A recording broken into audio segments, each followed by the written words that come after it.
Nijinsky, ele é um grande mito da história da dança. Nascido na Rússia, no final do século XIX, 1890, por aí. E ele criou o que se chama na dança de movimento abstrato.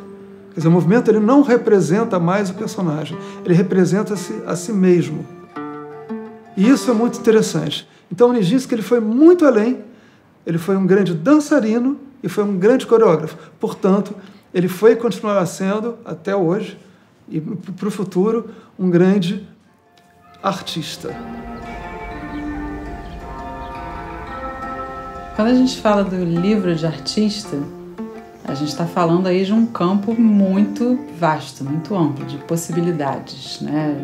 A gente fala do livro enquanto obra de arte, de uma obra de arte em forma de livro, mas isso é infinito em possibilidades, em definições e muitas vezes até polêmico por isso, né? Gera muitas discussões conceituais.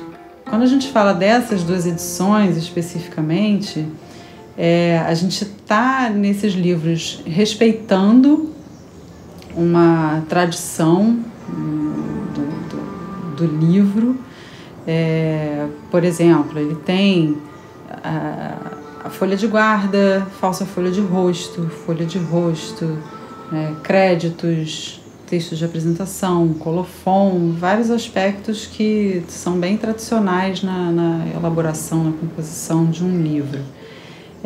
E ao mesmo tempo tem rupturas também, né? Tanto no trabalho de impressão das imagens, dos materiais e a encadernação, por exemplo, ela não tem autor e título na capa desse livro, né? Que a intenção é chamar a atenção para outro tipo de discurso, que é uma coisa sempre interessante da gente trabalhar na arte, né? A gente tem uma tradição a ser respeitada, mas a gente também sempre quer experimentar o novo, né? E poder propor isso também ao leitor. O primeiro projeto chama-se Václav Nijinsky Soul. Soul por quê? Porque no diário de Nijinsky ele se autoafirma o tempo todo. Essa palavra soul, de ser, de estar, ela é repetida inúmeras vezes no diário dele. Essa necessidade de afirmação do ser que ele era. Eu tinha 2 esteios da memória gráfica.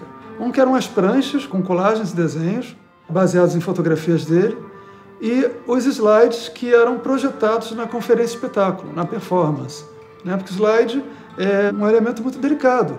E então ele sofreu arranhões e fungos se criaram ali, que começaram a fazer parte das imagens que eram projetadas. Então, eu utilizei exatamente esse lixo gráfico dos slides para criar as imagens do livro atual.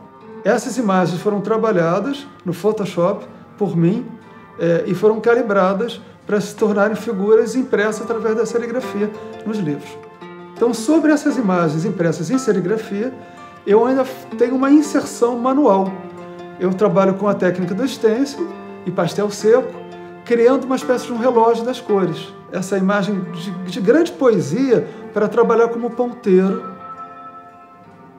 desse tempo meu como artista e desse tempo de Nijinsky como artista. Quando a gente chegou na solução das imagens impressas em serigrafia e o Amador veio com essa solução brilhante da interferência do pastel seco, trazendo essas cores, né? Isso me remeteu a uma alma daquele trabalho, daquelas imagens. Eu traduzi essa alma levando essas mesmas cores para fora da encadernação pela lombada, que a gente também chama às vezes de alma, né, quando está se remetendo a essa parte da estrutura de uma encadernação.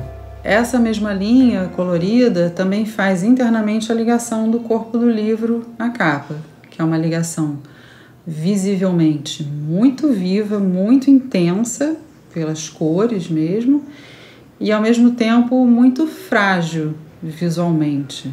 Várias coisas são pensadas nesse trabalho para que o livro possa se expandir em movimento. É um livro que também pode dançar, assim como a nossa fonte de inspiração, que é o Nijinsky, né?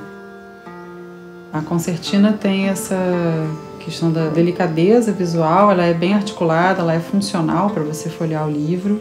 Essa especificamente do Soul, ela é uma concertina livre que permite que o livro possa se expandir no mesmo círculo que a gente vê ao longo do trabalho inteiro. Numa segunda instância, eu criei um segundo livro de artista. Nijinsky, imagens. Uma interdependência entre o personagem e as imagens. Quer dizer, existe uma relação de liberdade. Você tem Nijinsky de um lado e imagem do outro com 2 pontos no centro, criando uma relação de liberdade entre as duas imagens. Nijinsky e as próprias imagens que eu gerei sobre ele. Os 2 pontos, eles já foram materializados na capa, né? Que o Amador chama de olhinhos. Aquilo foi pensado a partir desses 2 pontos do título. E eles estão ali conduzindo o olhar do leitor, do espectador, convidando para entrar no livro. Eu trabalhei então com a impressão fine art, que é uma impressão que foi criada para os museus, para gerar facsímiles, obras idênticas às obras que eles não podiam manipular, obras raras, assim, vamos dizer assim. Que é um jato de tinta de altíssima qualidade. E é pigmento mineral que é entranhado ali no papel. Tanto quanto o grafite também é mineral no processo do desenho original, também entranhado no papel. Então tem essa relação entre a matéria e o próprio corpo do papel, né? Nesse caso, as imagens do corpo de Nijinsky, que estão entranhados e gravados, eternizados ali no papel. Diferentemente do primeiro, onde eu trabalho com stencil e pastel seco, eu atuo com cortes no próprio papel, abrindo como se fossem alçapões. Alçapões que remetem aos alçapões do teatro, aos teatros onde ele dançava. E tem um outro elemento que é colado sobre esse papel, que é um alfinete de cabeça de vidro, uma cabeça redonda e colorida.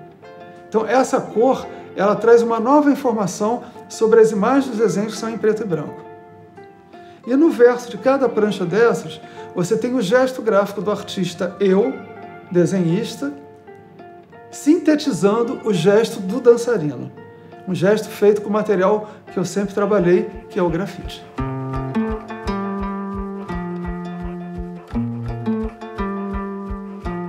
O bailarino, ele ensaia repetidas e repetidas vezes, mas nessa repetição ele está o tempo todo se aprimorando e evoluindo, enfim, isso acho que em qualquer processo, né?